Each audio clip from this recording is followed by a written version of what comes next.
Namo tassa bhagavato arahato sama sambuddhassa.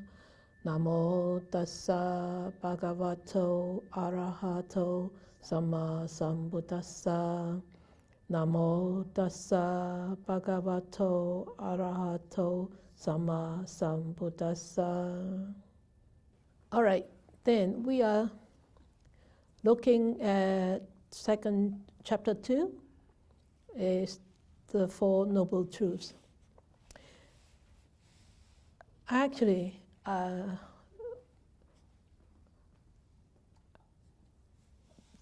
this Four Noble Truths is actually in the teachings called Dhamma Sutta. It is actually called the turning of the will, setting in motion the wheel of the Dhamma. So, in the sutta, or in the teachings, which were compiled after the Buddha died, a few hundred years after the Buddha died, and this whole teaching was called the setting in motion the wheel of the Dhamma.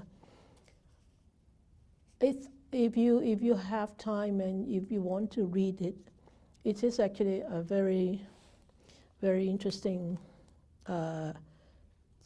Is in the Samyutta Nikaya, the Connected Discourses, 56. In this sutta, in the beginning of the sutta, actually the Buddha did not right away talk about the Four Noble Truths. He didn't start with the Four Noble Truths. The Four Noble Truths is actually a very deep teaching, very deep and advanced teaching. I remember I read many years ago that some of the commentators said the Buddha actually didn't just start off teaching Four Noble Truths. He would start off teaching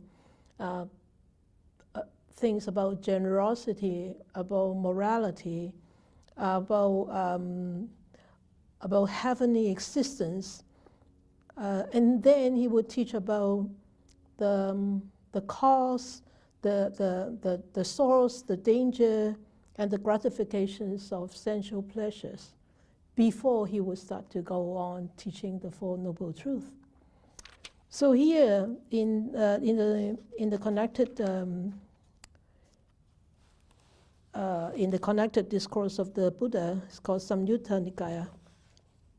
I like paper books, so even though they are heavy, I really like paper books. I'm glad that we still have paper books. So he said, bhikkhus that mean monks, these two extremes should not be followed by one who has gone forth into homelessness. Of course, he was teaching to the monks. But actually, it applies to all householders too, right?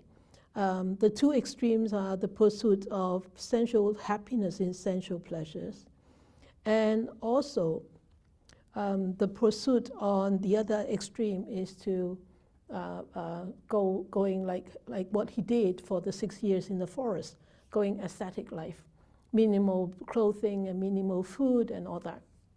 So both extremes are really not conducive for your practice. And then he started teaching what is the middle way, and then he started teaching the Four Noble Truths. And after he taught the Four Noble Truths, it was actually a very beautiful, you could say it was a very beautiful scene when you read the sutta. He said at that moment, after he taught, the beings, the devas and the monks, they cry out loud. They cry out loud, and then the motion has been set by the Blessed One. The earth-dwelling devas raised a cry at Varanasi in the deer park at Isapatana. This unsurpassed will of the Dhamma has been set in motion by the Blessed One, which cannot be stopped by any ascetic or Brahmin or Deva or Mara or Brahma or by anyone in the world. So having heard the cry of the earth-dwelling devas, the devas of realm of the four great kings raised a cry. So the first cry was by the earth-dwelling devas, and then the second cry was the heavenly devas, and then so on and so forth. And thus at that moment, at that instant, at that second, the cry spread as far as the Brahma world. That means higher heavens. And this 10,000-fold world system shook, quaked, and trembled. And an immeasurable glorious radiance appeared in the world, surpassing the divine majesty of the devas. Only at that time, there was a monk there called Godana. And at that time when the Blessed One uttered this he actually uttered these words. He said, Godana has indeed understood. Godana has indeed understood. In this way, the Venerable Godana acquired the name Anna Godana, Godana who has understood. And in many commentaries it said, only when Godana, when the Buddha uttered this verse about Godana has really understood. Godana has really understood. Understood what? Understood his teachings, because the Buddha said, my teachings are too profound. People would not understand. People would not want to practice because they are too profound. And then because of the devas kept on requesting him to come and teach, to come out and teach, so he did. And among all the people who actually listened to this first discourse was Godana. And the wheel wasn't considered to have been turned until the Buddha uttered these verses, that Godana has understood. That means at least one person at that moment has understood his teachings, and that means the wheel is turning. So actually it's a beautiful sutta.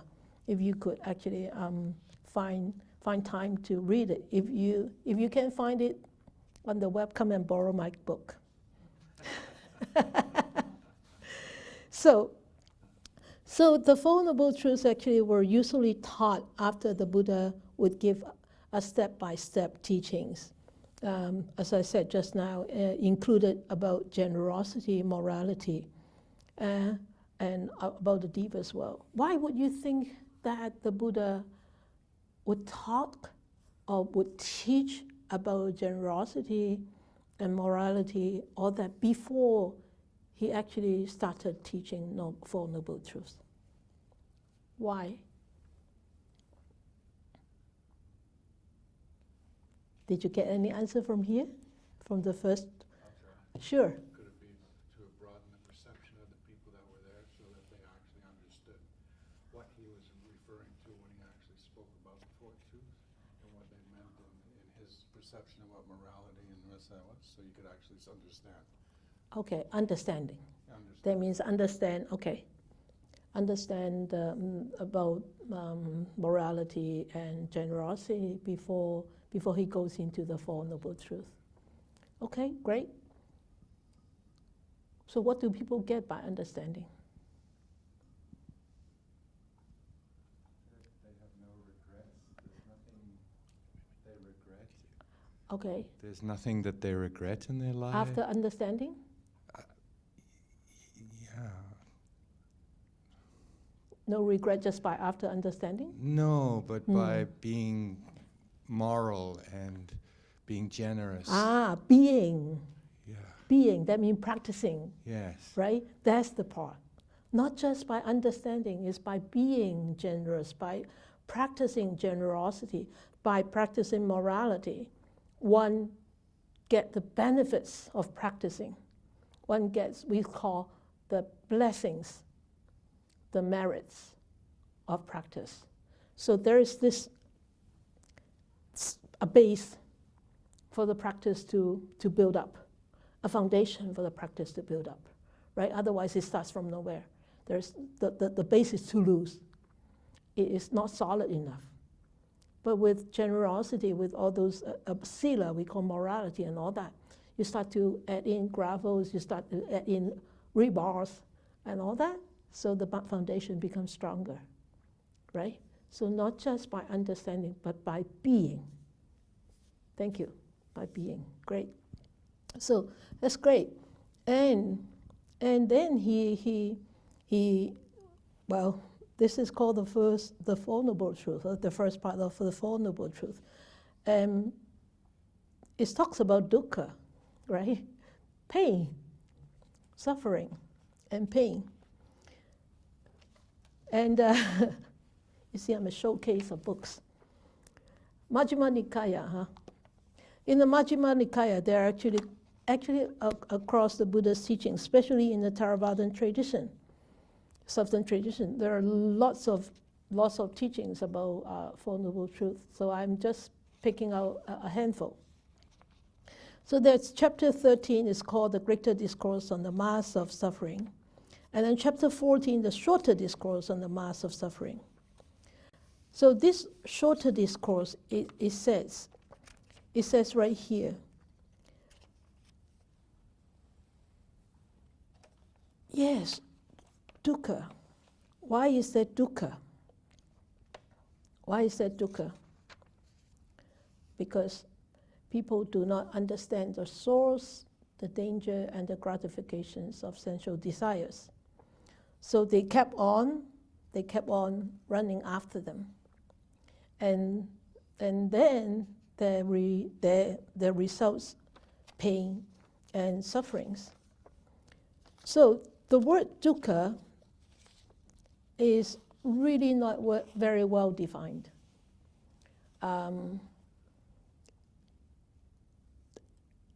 Either in the English language or even in the Chinese language.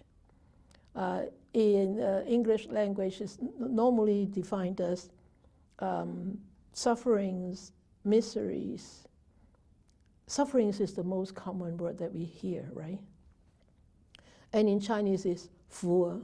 Fu is suffering. Okay, so it's not very well defined. So I want you to tell me, how do you feel when you hear the Buddha's teachings about life is a dukkha? Life is dukkha. How do you feel? Anybody? How do you feel? Come on, we are exploring what the Buddha taught. Not I'm teaching. Oh, Laurie here. Quack, Laurie. Thank you, Sifu. Good evening, everyone. Before I started studying the Dhamma, suffering to me was something that was painful, I didn't want.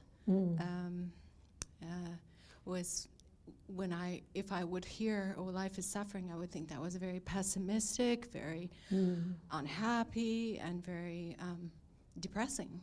And never be able to come out of it. Yeah.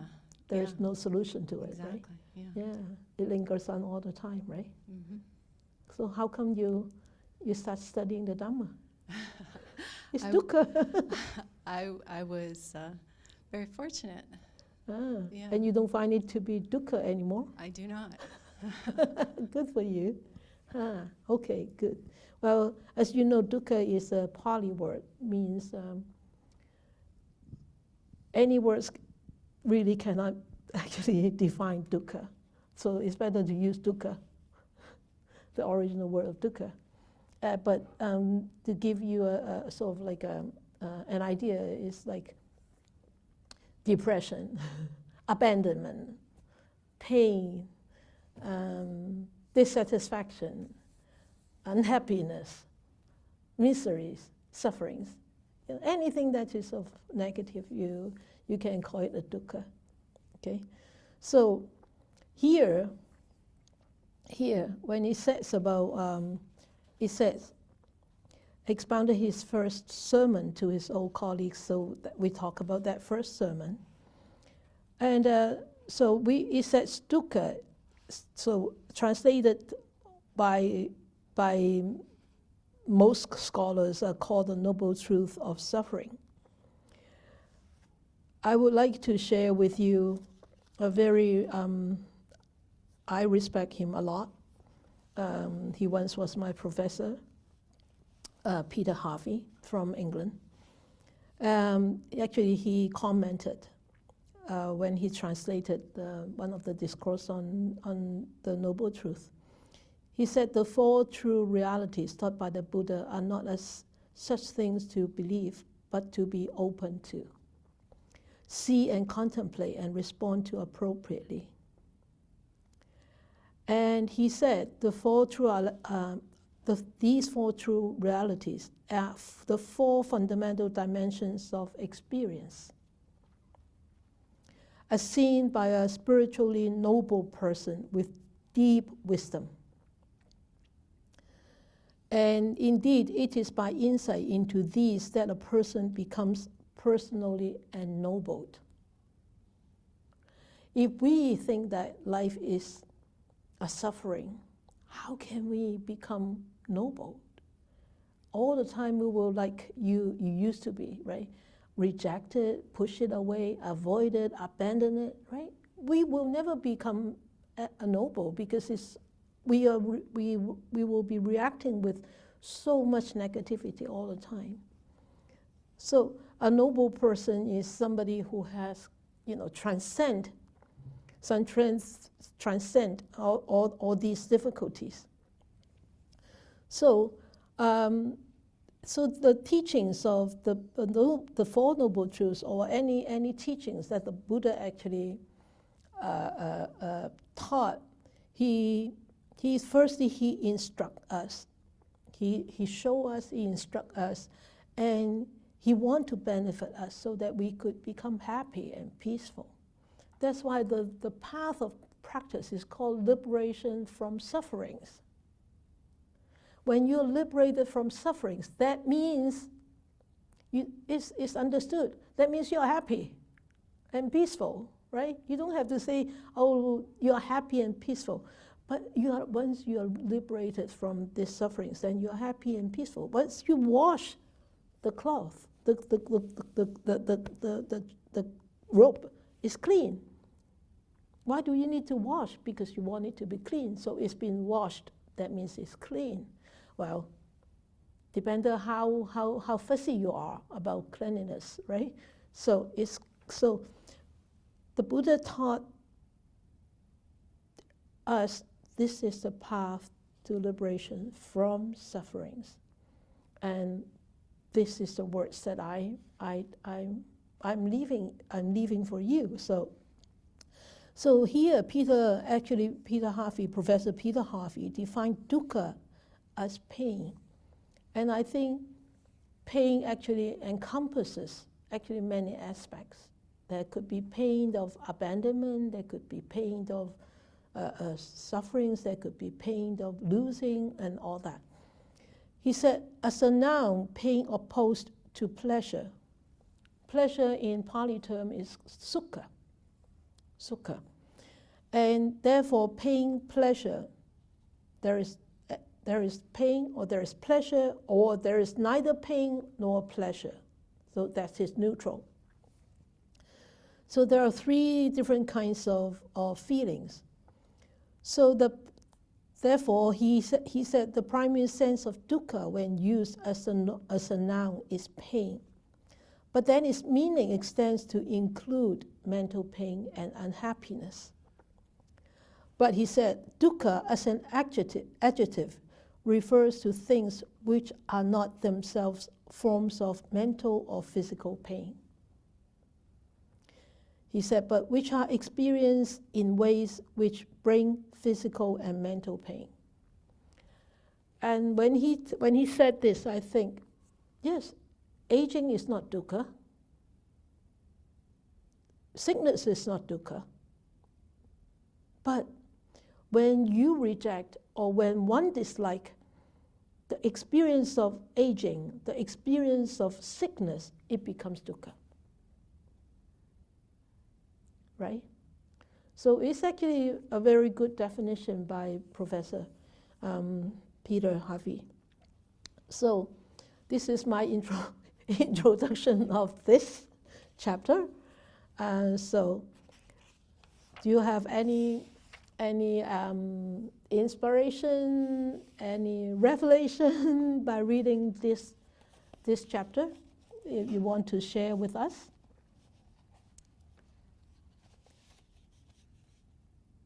Anybody? So I want you to go on to page 17. So the first chapter, the first paragraph, at the end of the paragraph, well, the whole paragraph, it says, the author, Rahula, said, Buddhism is neither pessimistic nor optimistic. And he said, it tells you exactly and objectively what you are and what the world around you is, and shows you the way to perfect freedom, peace, tranquility, and happiness. As I said just now, a lot of time we have a lot of difficulties, or because we are not getting what we want, and also, a lot of times people misunderstand the word happiness. The word happiness in English doesn't actually tells you a very clear picture of the word sukha. Sukha in Pali term is a really deep joy from being mindful, from being able to cultivate a quietude in the body. And then when that quietude of the body really becomes strong and the body calms down so much and the mind is being very present, one will be able to experience a contentment, and then this contentment will gradually advance, deepens to bring on sukha. So here, the happiness, this word, do not be misled by this word by the surface definition. It means sukha. So sukha is not ordinary happiness that can be fulfilled by material gains or by material fulfillments. You can never bring out sukha. That's just very surface happiness. So he means here this, you see, freedom, peace, tranquility, and happiness. These are all the consequences of deep meditation, deep tranquility, and settling quietude of the mind and the body. So for those who have been meditating with me for some time, you especially with the 16 steps of mindfulness, anapanasati, the mindfulness of the breath, you will remember on step 5 and 6 is talking about piti and sukha. That is contentment. And then go on to the next tetrad is building up the tranquility of the mind, and then bringing on another deepening a level of sukha becomes gladdening of delight of the mind. So these are all the results of really calming, cleansing of the mind and the body. It's not ordinary, mundane fulfillment materialistically. Okay? Good evening. Yes. Thank you, Sifu. So it's interesting that you stopped on that talk about mundane happiness. One of the things I loved about this chapter, first of all, I felt like we could just study that chapter for the rest of our time, and there's just so much in it. It was amazing. But when they talked about the different kinds of dukkha, the first two I could sort of understand, the ordinary suffering, and then the dukkha produced by change or impermanence. But I was so happy when they talked about dukkha as conditioned state. So looking at the 5 aggregates, because it really shows the futility in that pursuit of sensual pleasure, because we sort of attach it to this self, and yet the 5 aggregates show that there's really not much self there. And I've had this long question in my mind, so the aggregates are hard for me to understand, but this really helped clarify some of it. But one question still remains in my mind, and I really probably shouldn't be wondering about it, but I do. So there's perception, which is a recognition of things. And then at the end, there's consciousness, which is awareness. So there's recognition, and then there's awareness. And I think that we have to be aware of something to recognize it, and yet every time I read about the aggregates, it's perception and then awareness. And that confuses me, and I have heard you many times say, don't think so much, so I'm trying to push that out of my mind. And I even kept reading the middle paragraph on page 23, and he says in there as well, he's like, yes, you will become aware of something, but that is not recognition. That will come later. And I'm like, but why in the list does it go the other way? Anyways, I'm going to stop talking about that. Yeah, he says seeing does not mean recognizing. Right. So we become aware of something. You see this? You see this? You see this? Yes. That is, you see this. Yes. But then, with a like quicker than a flash of lightning, your mind has already started working, recognizing. Right. Recognizing this is sort of like a colorful pictures of houses. And then these colors have, when you see this is just a form to you. It's just a form, a long form. And you see the color is just, oh yes, something there. But you don't recognize the color. You don't recognize this is called a rectangle. Is this called a rectangle? Yeah, a long rectangle. And you don't recognize this is brown and blue and white and windows and all that. You don't. But with perceptions, because of your past experience, you were taught this is called a rectangle. And this is called blue color, only to you who are not colorblind. But when somebody is colorblind, they don't see that it is a blue. They might not be able to see that it is a blue. And then you will see, oh, this is a brown, and this is called window, because of your perception. Your perception recognizes, because your past experience has taught you this is a rectangle, this is such color and color. So are we aware? You are aware before we perceive. I tell you, you should be aware first. Yes. Aware first, and then recognize. But the time between all these aggregates are so minute, could be like thousands of a second. Without really deep meditation, you won't be able to recognize it. So perhaps my error is in that I read the 5 aggregates You will read linearly. it like this. Yeah, and actually it's something that's happening simultaneously. And it is sort of like going like this. Okay, that. All the time. Okay, I can stop thinking. Thank you. Yeah, I used to have difficulty recognize it. I used to have difficulty understand that, because it's impossible. It's not like this. It shouldn't be like this. But I was wrong, because it's not a straight line. It is a circle. It goes round and round and round and round. You see? And then this consciousness will come around, and then because of this perception, you may create a new consciousness again. Right? So, and also in the when you because you're talking about this, let me touch on this. In the Theravadan tradition, or in the actually in the Theravadan tradition, they don't actually dig into the consciousness as deep as the Mahayana.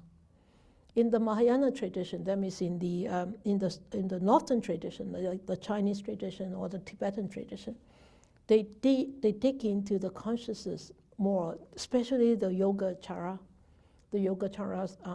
practice.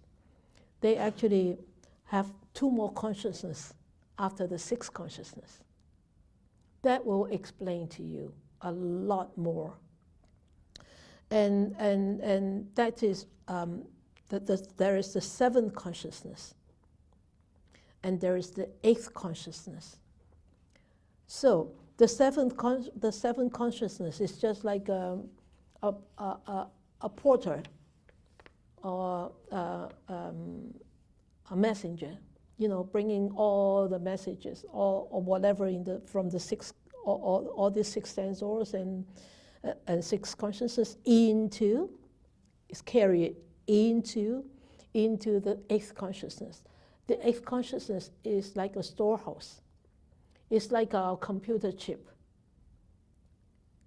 It's like our CPU.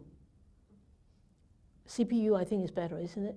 I really don't understand computer, so I'm just guessing. So it brings all these messages into this storehouse. Like we are storing the file, right, into our folders. So the 8th consciousness is just like the folders. Who stores them? You drag it into there, right? Dragging into there. So we are actually, a lot of times, we're dragging a lot of messages from those 6 the consciousness into the 8th consciousness by the 7th consciousness, and it stays there. So people, a lot of time people ask, so what happens to rebirth? Who rebirth? Which rebirth? It's that definitely is not the body, right? The body, you cremate, becomes ashes. That's definitely not the body. So when the body is gone, the senses are gone, right? So which rebirth? Who rebirth? The storehouse. It's the energy. So all these are like seeds in the storehouse. It can be burned. It's energy being stored in there. So it can be burned. So those are the seeds. These are all being stored in that 8th consciousness. And that's impermanent. Of course. If it is permanent, then that's the end of our life. That's the end. There's nothing we can do, right? Of course it's impermanent, always. And that's what we are doing by practicing, is like we're cleansing out those seeds. Kilesas, what I said about kilesas, remember? Yeah. So those hidden defilements, okay? Of course there are hidden goodness too in the storehouse. Okay, so yeah, 5 aggregates is difficult to understand. Yeah, difficult, but it takes time. And okay, that's great, Versa. And anybody else? May I ask a question? Sure. Kind of is a little bit on what you've been saying, but I've been curious about, if there is no self, what does the karma attach? What is the karma connected to? Like, why does the karma go with you beyond your body? Like That 8th consciousness. And how come it attaches to what is kind of you? It doesn't attach us to you. Next life you come back, it's not you anymore. Okay. It's a new you. You cannot recognize yourself, right? You can. Okay? Okay. Yeah. It's a very deep question, but it's a philosophical question. Sometimes these philosophical questions would confuse you more than really clarify it. So karma is that really is something in the storehouse, in the 8th consciousness, which in all these Pali Nikaya, they don't talk about. Only in the Northern tradition they talk about, especially in the Yogacara part. And then karma in this Karma is just cause and effect. And then in this life, it's happening in this life anyway, right? There's Of course. Habitual stuff that leads to. Yeah, when you talk about karma, you don't really make it a big word. Don't make it a big word. Karma is just cause and effect. Thank you. So if you don't look after your teeth, you definitely have a gum disease or maybe teeth problem. Cause and effect, right? Yeah. So don't make it such a big spiritual religious word. It's just very simple, cause and effect. Thank you. Welcome. All right. So anybody else have anything to share about this chapter? Hi. I have a question as well. Oh. I have a question as well, and I can't find the spot when I was reading earlier today, but it was about the idea, and the Brusha had mentioned as well, that there's no self. The self is transient, and it's ever-changing.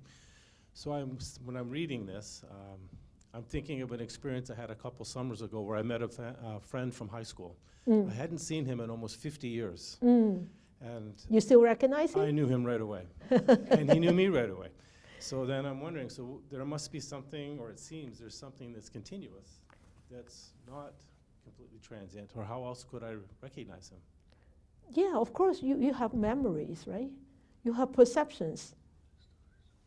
You have perceptions. You have characteristics as a Dave.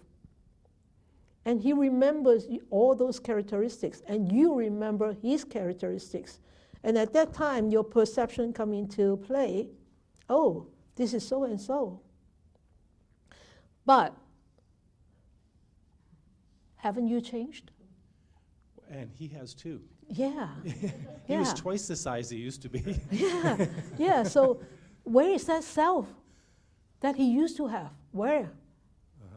Where is yourself that you used to have without this white hair? Where? What happened to that self? What happened? If that self is permanent, then you should not. Your hair should stay the same. I thought so too. You wish to, right? Excuse me, but no, you have to ask yourself these kind of questions. Yeah, what happened to that self then? If this is really me and mine and I shouldn't have changed. There shouldn't be aging. Why would there be aging? That means this body is really like changing all the time. And if this body is changing all the time, that happens with that self too. The self is just an identity that we actually identify ourselves with. And here it says the self is actually many conditions that come together, and we give a convenient name to it. This is Dave, this is Sister Jessie, this is Eva, this is Goldie. So we give a convenient name to it. Otherwise, how are we going to label them? These sets of conditions, okay? We can't, it's too complicated. It makes the world even more complicated, wouldn't it? So that's why people invented names. Yeah, this set of conditions, we call it Eva. This set of conditions, we call it Goldie. This set of conditions, we call it Sister Jessie. It's convenient. So if Sister Jessie is permanent, Sister Jessie would never get old, will never get 8 wrinkles, will never get a sore knee, right? But no, it changes all the time. So why do we attach to something that is so transient? Because we cannot see through those 5 aggregates. We think that they are so real, it's so real. I pinch myself, it's painful. But you see, it's really not real, it's painful. Yeah, pain is a perception, it's a feeling. But when you can observe it, it's not as bad as you feel. There is a lot of times this mind actually reacts to the pain, make it more painful. Okay, when we talked, we'll come to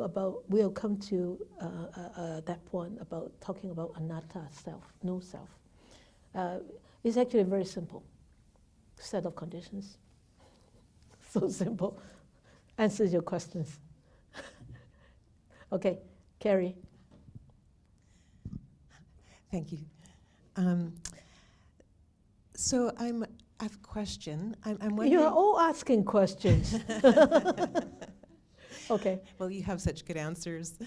I'm wondering if Vipassana meditation is about trying to change the conditions of the self so that our consciousness doesn't arise with the conditions. We become conscious of something else. No. I don't know whether I should say no right away, but as you understand, Vipassana means insight. Vipassana means like looking inside. And looking inside is you are actually trying to understand your own existence, the nature of your own existence. And through understanding that nature, especially the first step is understanding impermanence. Okay? When you understand that impermanency, you start to see this, we call this body, which is made up with the elements. The elements keep changing all the time. Sometimes the air element is stronger, then we blurb and we pass out gas. Sometimes the heat element is stronger, then we feel a lot of heat, especially when we are angry. When we are angry, when we are anxious, then that heat element becomes overwhelming, overpowering. And then we're starting to see the physical, from the physical experience, we started to see the impermanency of our own existence and try to convince ourselves, this is the way my body is. Why do I need to be happy and be unhappy about it? We just keep watching it. So this inner observation, you can call, Vipassana means inner observation. This inner observation actually is training us to stay put, to stay calm, and not allowing those reactive behaviors, sankhara, not the consciousness, the sankhara. What is sankhara in mental formations? I always get that mixed up. The mental formations, the fourth part. Do not let those mental formations form again, or take part into your scenario. Then you stop reacting less and less. Then yes, at that time, you are actually removing those old habits from the deeper part of your eighth consciousness. Okay, so as we become more purified, those mental formations no longer are part of our consciousness. Those mental formations will not be a part of the mental formations. Those mental formations won't form anymore. They won't form. And then when those mental formations don't form, you become enlightened. Yeah, right. Yeah, but you're free. When you purify enough, that all this Ganji stuff on the bottom of your mind is gone, and you're pure and clean. Right? Wonderful. This is how I see. This is how I see, but it's not easy. Yeah, it's not easy. Yeah. Okay. All right. Any more sharing about this this chapter? What have you experienced? Ever? Thank you, Sifu. On page 21, the author says, I read this chapter this portion at least a couple weeks apart, and I had two very different reactions to it. Mm-hmm. So it's mind is only a faculty or organ. Yeah. Like the eye or ear, it can be controlled and developed like any other faculty. And so the first time I read this whole paragraph, I was very excited. Because even though I'd read things like that before, I'd never, that time when I read it, it really gave me some space. Sorry? Hope for the future. Yeah. And space, but so I thought, okay, it's just like like these thoughts and emotions and reactions are just like what I'm seeing or hearing or tasting. And then I read it again, and this second and third time I read it, I thought, I really thought about it. I thought, okay, well, if I can actually develop my eye consciousness, then why am I getting a prescription glasses every 2 years and it changes? I can't really develop my eye consciousness or my ear consciousness. And so I'm wondering how you see that part of Wapala Rahula's. When I read this, I don't agree with it. I agree with mind is only a faculty, but I don't agree with mind or organ here. I don't agree with this, because where is the mind? The mind is not here. The mind is not here, right? And so the mind is really not something that like you can see. Okay, the heart is like this, and the brain is like all wavy. So what does the mind look like if it is an organ? Anybody can tell me? How does the mind look like? I don't think that even the doctor can tell me what does the mind look like. So I really don't agree that it is like an organ. But a faculty, I agree. I agree that it is a fact. It could be it can be described as a faculty, an ability, or holding space, And like the eye or the ear, it can be controlled and developed. And it can be controlled and developed. This is what we have been doing with meditation. We're not trying to control the mind, but we are trying to cultivate, develop, tame, train, and transform the mind, right? The unwholesome mind to the wholesomeness. So, but still, it gives me a lot of hope for the future, because I can do this. I can do this. And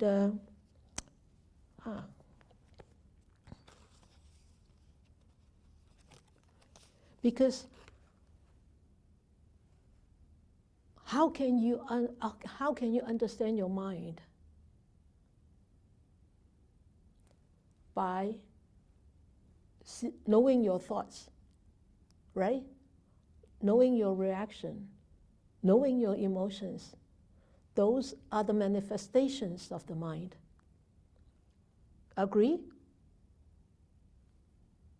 Yeah?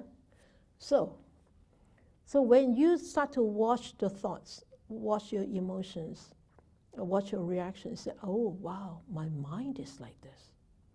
Ooh, I better take care of it, right? So that's why in the Dhammapada,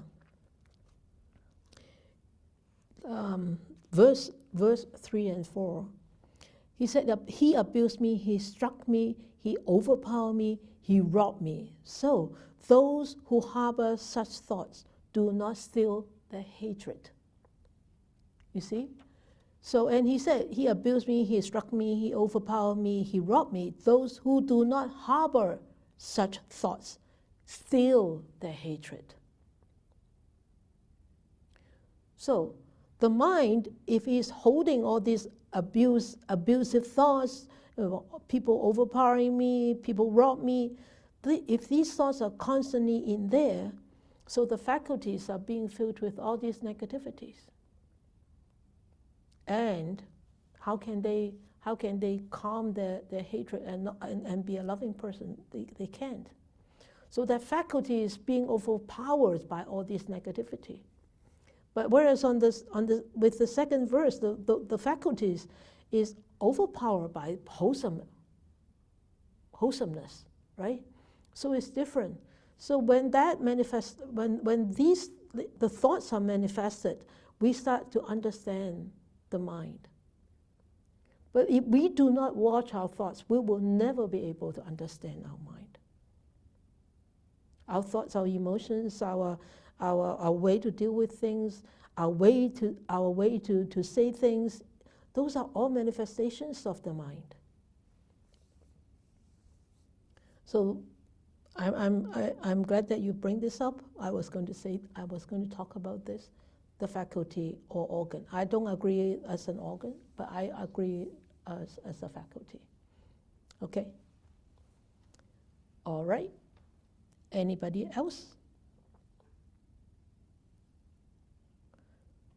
So actually, Eva, on the bottom of the paragraph, it actually says, what of ideas and thoughts, they are also a part of the world, but they cannot be sensed, they cannot be conceived by the faculty of the eye, ear, nose, so on, yet they can be conceived by another faculty, which is the mind.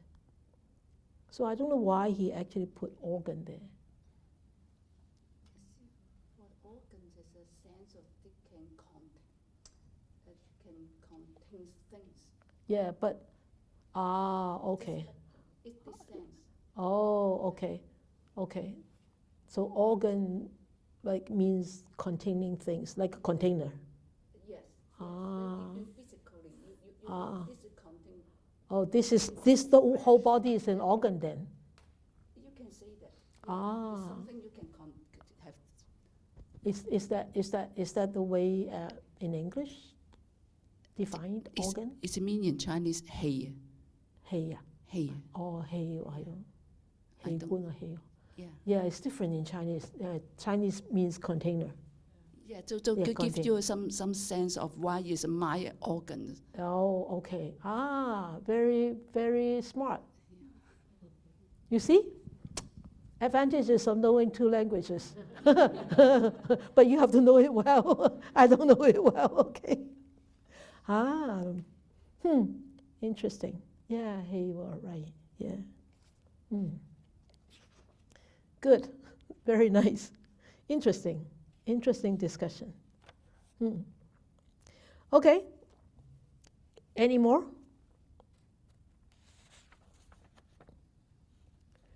I have a lot of notes. Any more? Anybody from Zoom want to share? Oh, Zoe. Yeah, actually, about the ever asked the question. Actually, I'm also doubt that it is an organ.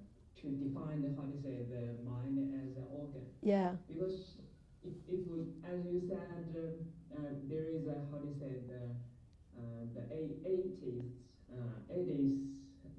the 80s consciousness.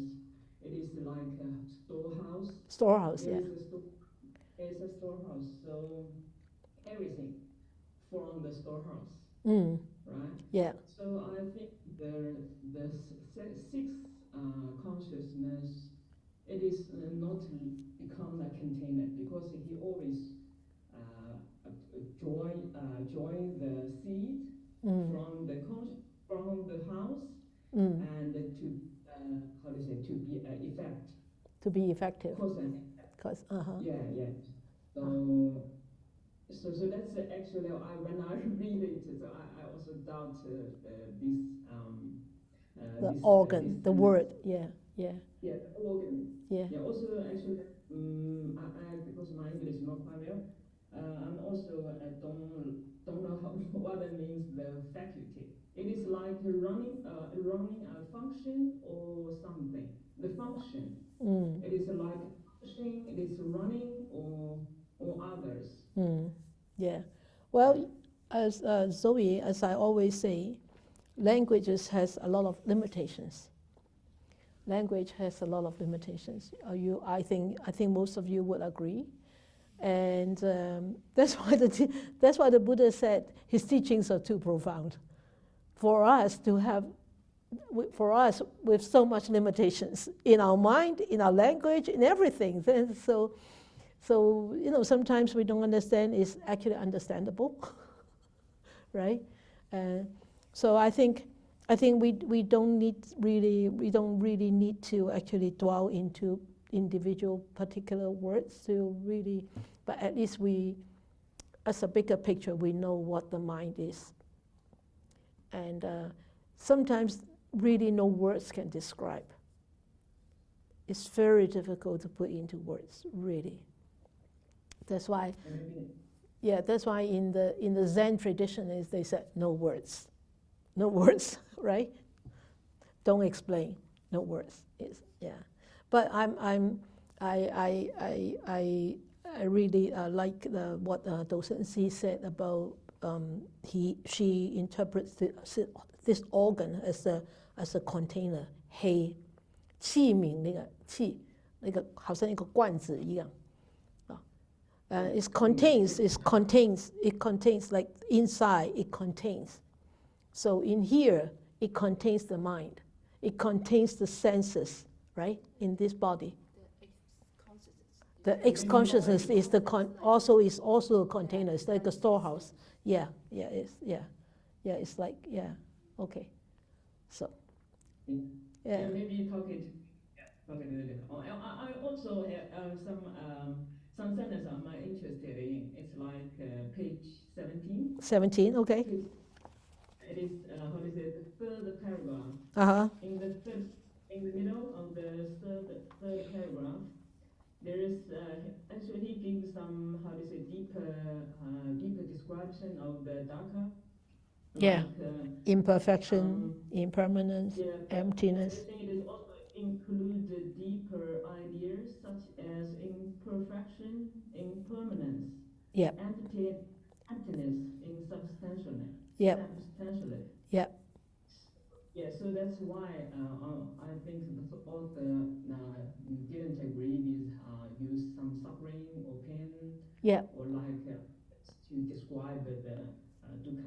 Yeah, because and the deeper deeper idea is actually imperfection, especially impermanence. And insubstantiality. Yeah, I agree with you. That's why when I tell you it hurts, do you know how much it hurts? How much I hurt? You can't. You don't. So words are just there to convey a message. It really it's just conveying a message. It really doesn't really tell you the deep feeling of the one who is feeling it, right? You have something to say, Laurie? No. Okay. Yeah. Great, thank you, Zoe. Thank you. Yeah, great.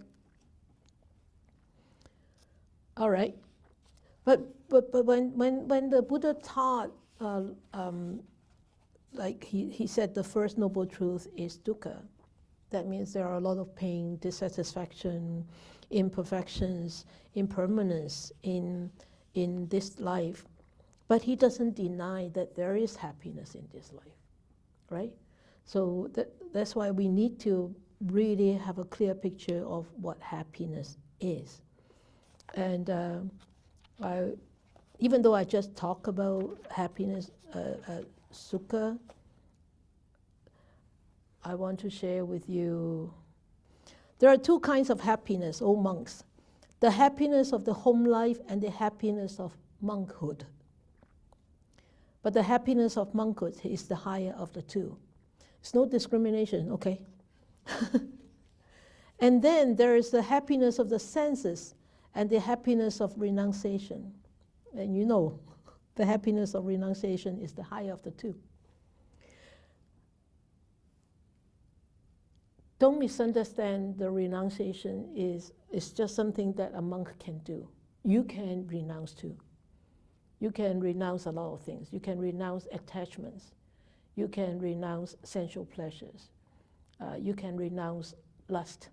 You can, as a householder, you can also renounce. Once you succeed in renouncing, then that you'll be happy. Tainted happiness and taintless happiness. But taintless happiness is the higher of the two. Carnal and non-carnal happiness, the non-carnal one is the higher. Noble and ignoble happiness, the noble is the higher. So he said about this. And he also talked about other happiness. He said, as a householder, there are also 4 kinds of happiness. As page 99 of this Anguttara Sutta. 4 kinds of happiness. Happiness of possession.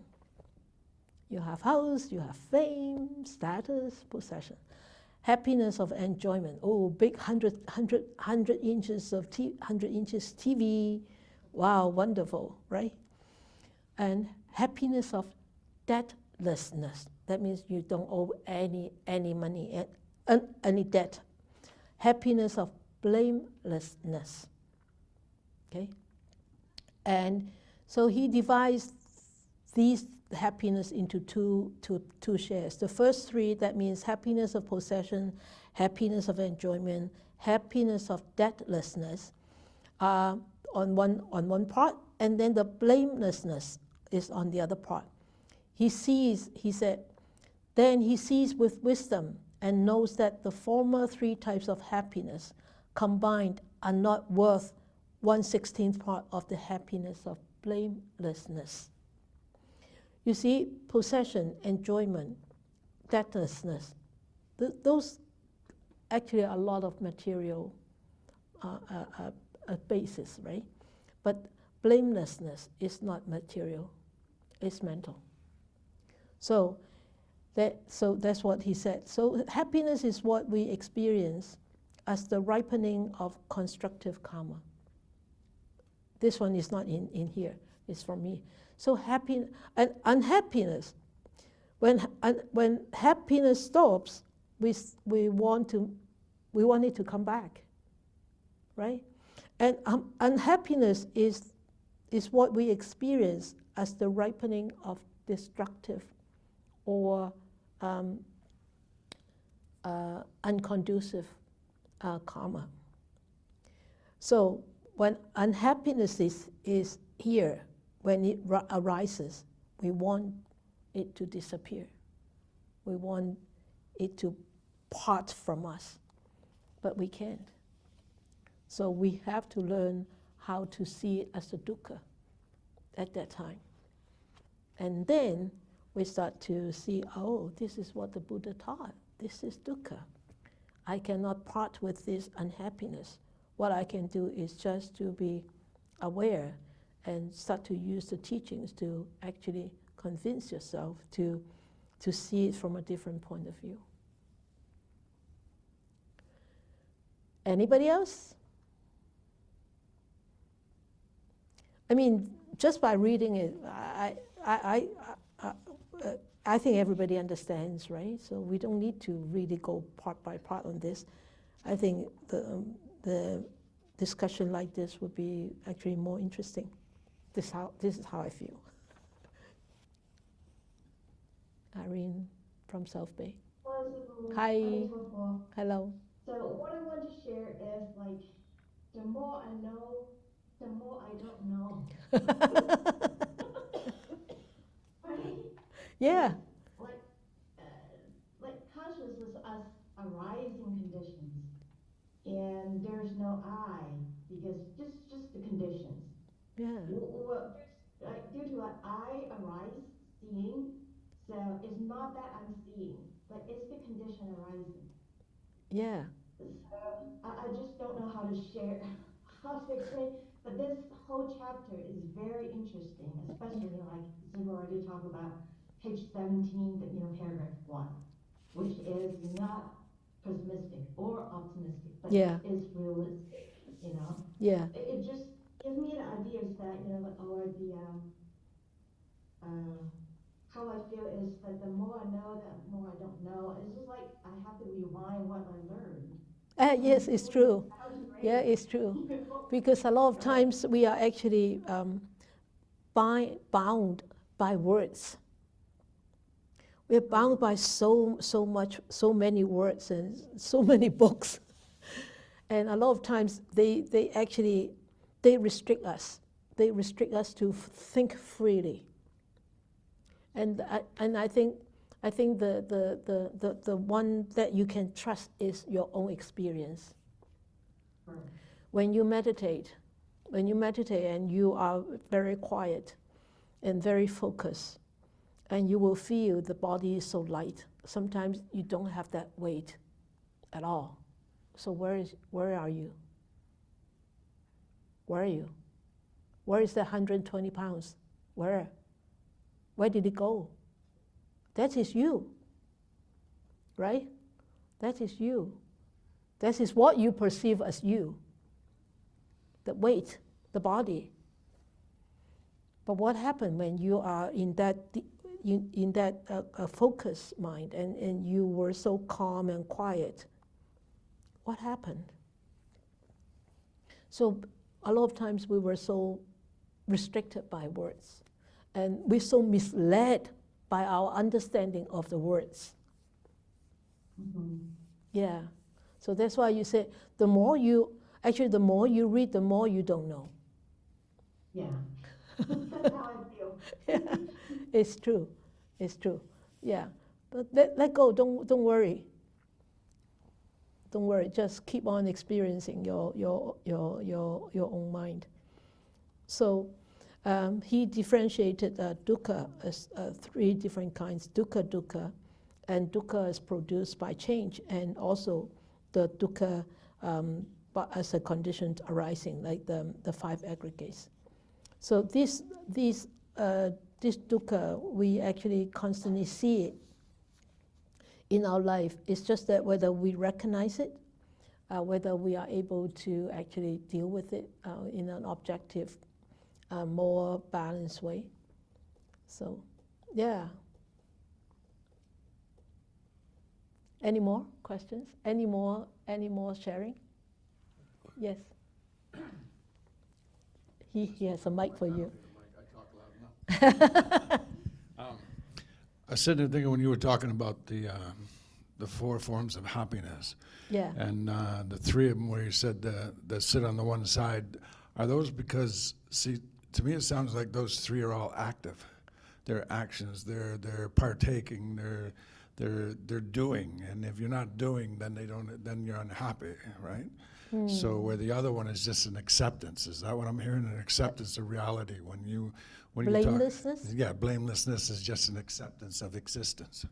It's just accepting where you are and everything about it, where the other 3 are an action. Like when you talk about my profession, if I'm a musician, when I'm on stage and I'm up there doing my thing, I'm alive and all the rest of it, but when I step off, I become just you. Just me. Yes, you see, so in the same with the other 2, they're more like an external. They're all externally motivated. Yeah, that's what I said. Where Material. the blamelessness is an internal. Yes. Okay, Mental. All right. Yeah. Then I did understand that, right? Yeah, Okay, you did understand. Good. I'm just looking at understanding. Yes.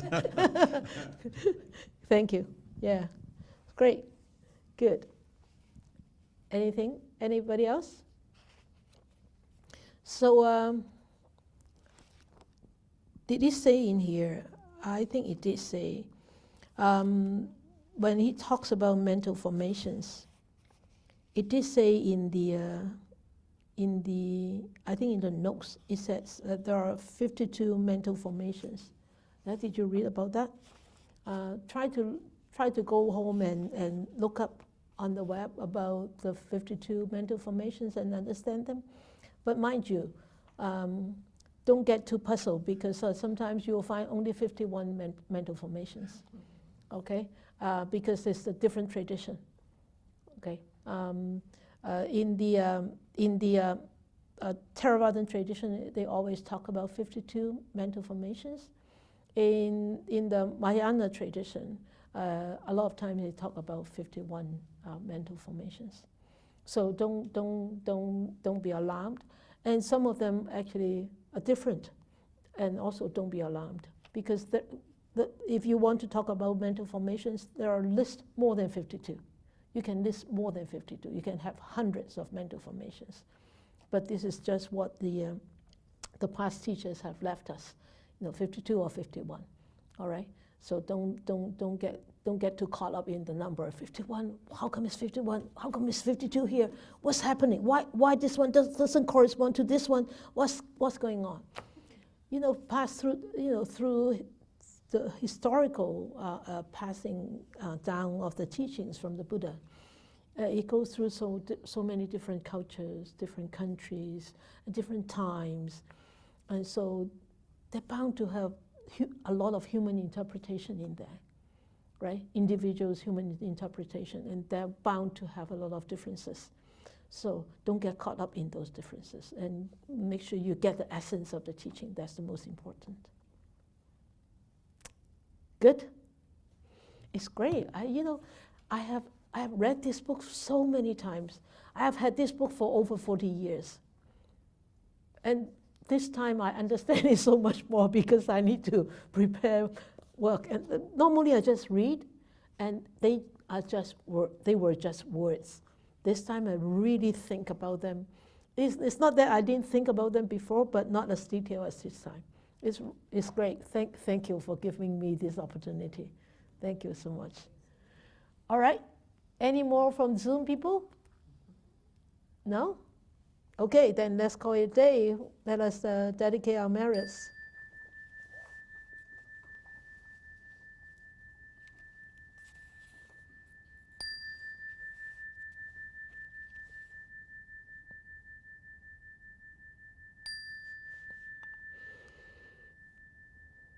May we share all the merits and the benefits that we have gathered tonight with all beings. May all beings be happy. May all beings be peaceful.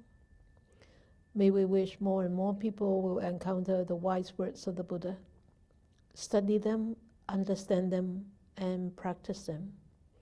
Help themselves to entangle from all the restraints and be ultimately free, happy, and peaceful.